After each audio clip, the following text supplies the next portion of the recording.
evening, everyone. Welcome to TiE Atlanta's October 2011 meeting. We are happy to see all of you here. I know we have a lot of new people here this evening, which we're very excited about. My name is Sanjay Kumar.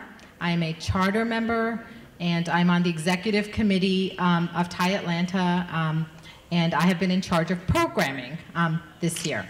So we're really excited to present this amazing panel to you today, and I hope you guys really enjoy it. But thank you for being here. I am going to turn this over now to a very dear friend, and he is a physician. He is an entrepreneur.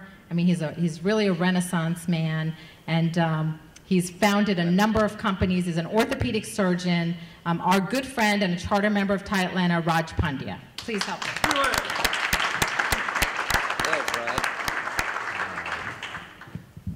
Well, first of all, thank you to Sanjay to putting together a great program, and to the TiE board, TiE Global, TiE Atlanta. I think TiE is a phenomenal organization, and my one-floor elevator speech on TiE is basically think about TiE as a resource center for entrepreneurship. The important thing for me, where the rubber meets the road in healthcare, is when I'm seeing my patients, whether I'm operating on them, I'm seeing them in the exam room. But there's a lot of factors that affect the quality of that relationship, when it takes place, where it takes place, or even whether it takes place. So for me, it's a real thing, and I live and breathe it, and have been involved with a number of different corporations that I've been able to help start and found, including in the world of technology and devices. Yoko is, I think, one of the foremost healthcare entrepreneurs anywhere.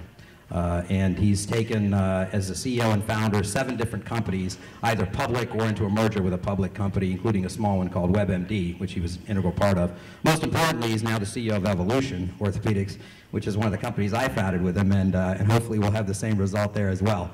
What I'd like from Yoko is to give an idea of where he thinks things are going, some of the opportunities in terms of medical devices, some of the things that he's doing. And I got to tell you, that's only a small fragment of what he really does. You only get a tip of the iceberg, because he's in everything from medical devices to precious metals to government projects. So without further ado, I would like to introduce Yoko Rissanen. Well, thank you.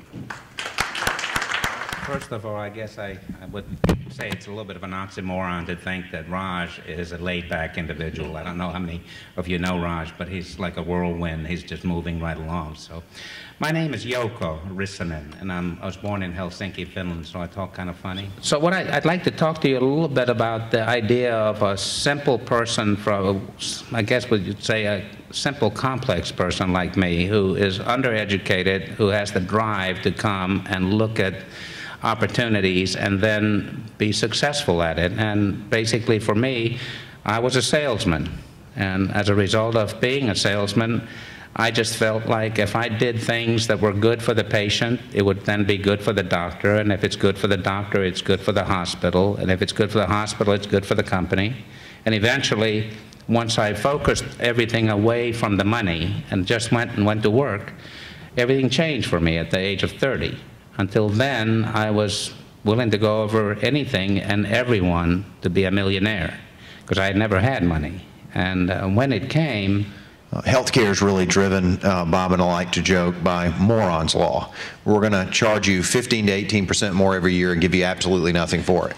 And you're going to fight your insurance company, et cetera. Not market-based at all. So we've started with large self-insured employers, gotten the top 8 to 10 issues they face, brought in a half-dozen innovative solutions for them to address those issues, so that we then have the credibility with those simple, innovative solutions to start addressing then really big problems. Because first you've got to take care of your investors, you've got to build a track record, and you've got an effective team. So that's what we're doing with HealthTrain.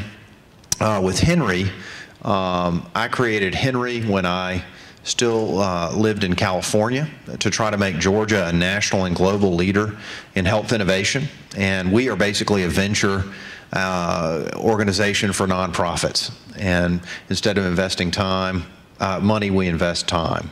And our first project was the Georgia Free Clinic Network, where we started with 5 clinics with less than $10,000 of the budget, serving a half dozen Georgia counties.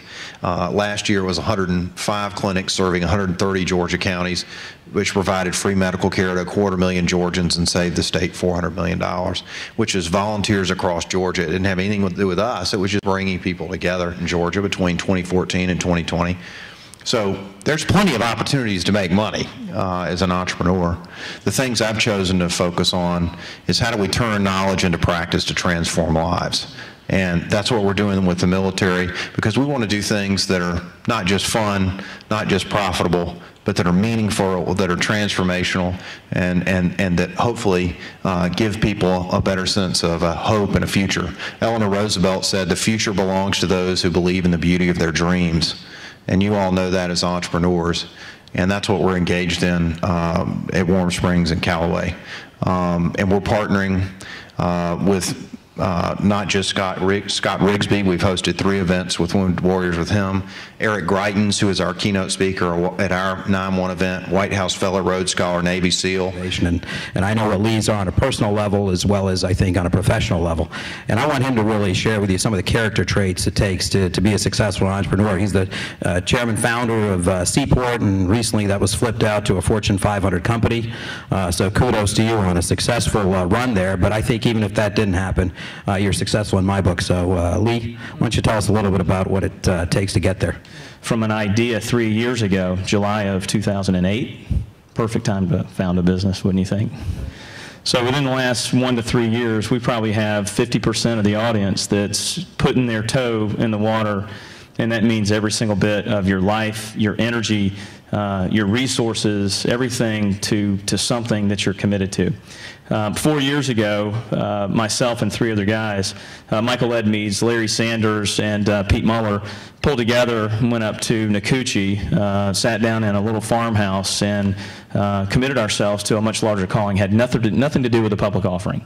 Had nothing to do with, you know, income for ourselves. What it had to do was in the service of others. And at the time, as we were kind of running into this wall that we all kind of have experienced since that you know, kind of financial failure, if you will, marketplace.